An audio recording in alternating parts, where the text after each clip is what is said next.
Hi, I wanted to record the slideshow for today just so that we had availability to go through the slideshow whenever you had a chance tonight instead of going through our Zoom meeting like normal. So we're going to be going over the skeletal system.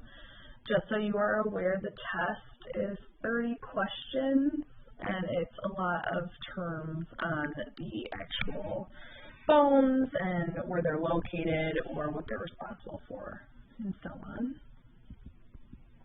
So this slideshow is only around 15 slides, so it's pretty short and sweet, but again, there are a lot of technical terms or definitions that you will want to go over and know. So the skeletal system is the physical foundation of the body. It is composed of 206 bones. Most of our bones are located within our hands and wrists, which is interesting. A joint is the point at which two or more bones are joined together, and they can be attached at movable or immovable joints. So the study of bone is osteology. Os means bone, that's the technical term for it.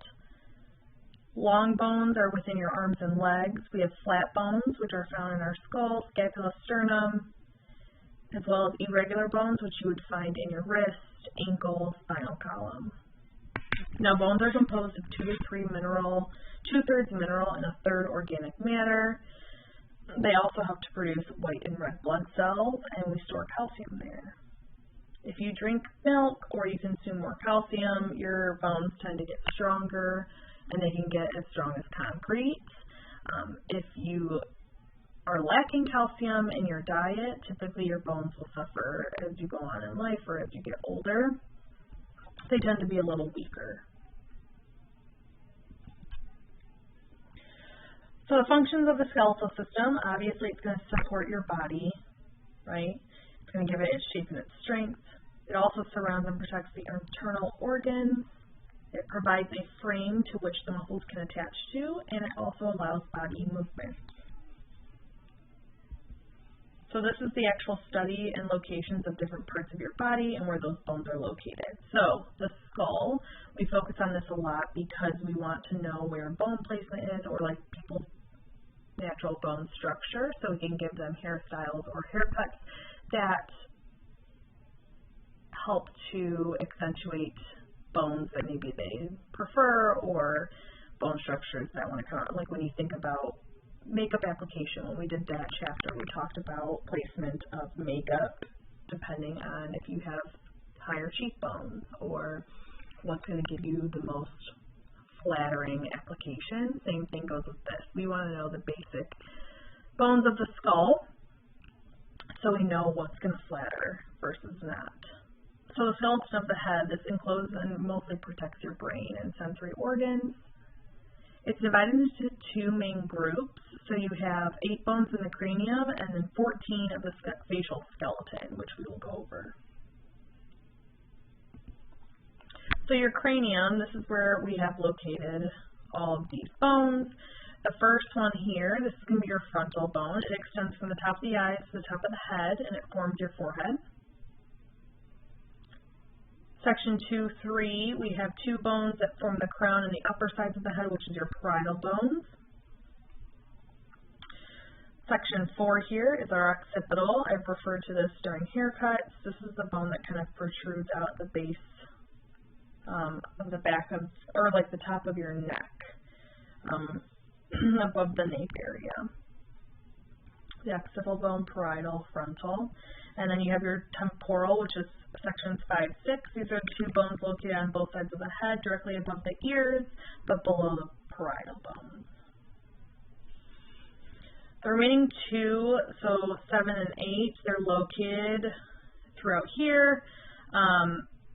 They form, the sphenoid is located behind the eyes, and this is going to connect all the cranium bones together, and the ethmoid, this is going to be the spongy bone between the eyes that forms part of the nasal cavity.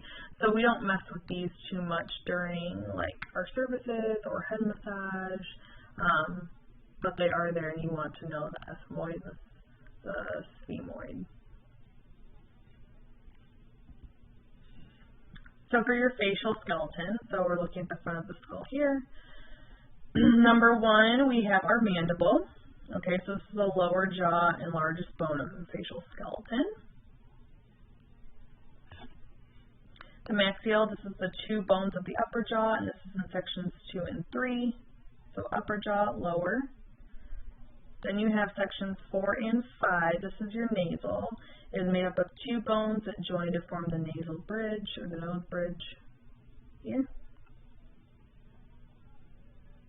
And then you have 6 and 7. These are your zygomatic. These are the two bones that form the upper cheeks and the bottom of the eye socket. And then you have 8 and 9. This is lacrimal. These are the smallest two bones of the facial skeleton, and they form the front part of the inner bottom wall of the eye socket.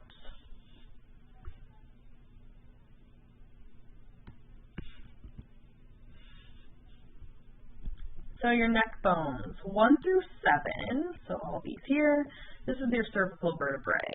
So 7 bones, they form the top part of the spinal column, and these are involved while you're doing usually scalp massages because we do move down onto the neck. And then you have your hyoid, which is going to be the U-shaped bone at the base of the tongue. It supports tongue muscles.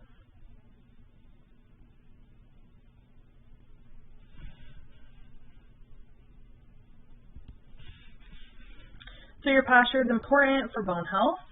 The way you position yourself while standing, doing a haircut, styling, highlights, or while you're sitting. This is going to help, if you know good posture, it's going to help with your bones over time and help them to work correctly as well. So this is going to be your back, chest, and shoulder bones that are most important within our industry. So the chest or thorax is a bony cage protecting your heart, lungs, and other internal organs. Okay, so number 1 here, this is your thoracic vertebrae. There's 12 vertebrae in your chest region that form the central region of the spine. Number 2 is your sternum, so you can see it through here. Your sternum, breastbone, it's long, narrow, flat plate that forms the center or the front of your chest. You can see number 3 through 14, this is all your rib bones. There's 12 pairs of curved bones that form the rib cage of the upper body. Number 15 here is your clavicle or your collarbone. So your collarbone forms the area from your throat to your shoulder on the right and on your left side. And then you have your scapula. So this is the shoulder blade, large flat bone that extends upward from the middle of your back on the right and left side to the joint where it attaches to your clavicle here.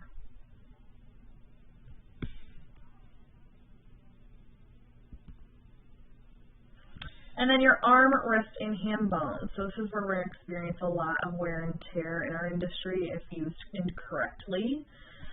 So the first one here is your humerus. This is the largest bone of your upper arm. It extends from your elbow to your shoulder. Then you have your radius. This is a small bone on your thumb side of the lower arm. Then 3 is your ulna. It's a small bone on the little finger side of your lower arm. So radius, ulna. 4 is your carpals. These are 8 small bones that are held together by ligaments to form your wrist or your carpus. So your 8 small bones throughout here. Metacarpals are going to be your 5 long thin bones that form the palm of your hand. So these here.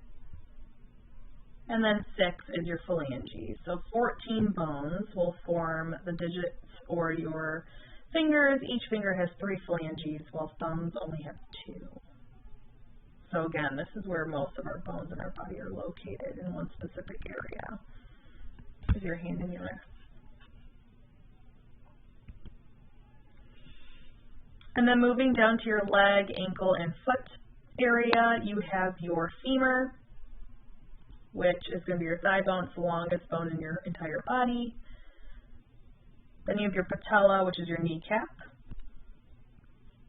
Then you have your tibia, which is your shin bone, or inner enlarger of the two lower leg bones. It extends from the knee to the ankle. And then here on the side, if you can see that, that's 4, that's your fibula.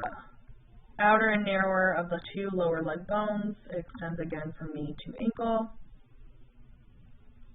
Then you have your talus, which is your ankle bone. It sits above your heel bone and forms the lower part of your ankle. Then you have your tarsals. So that makes up your midfoot. There's 7 bones there. And your rear foot. Your metatarsals are going to be your 5 long slender bones throughout here that form the top of your foot. And it connects your phalanges to your tarsals. And then your phalanges are down at the bottom. Those are, again, your little digits. So they're going to be 3 in each of your toes, besides your big toe has only 2.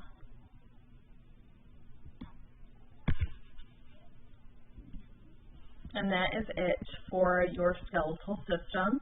If you have any questions, definitely email me and we can talk about that. Again, a lot of just technical terms. All right, you all have a good day.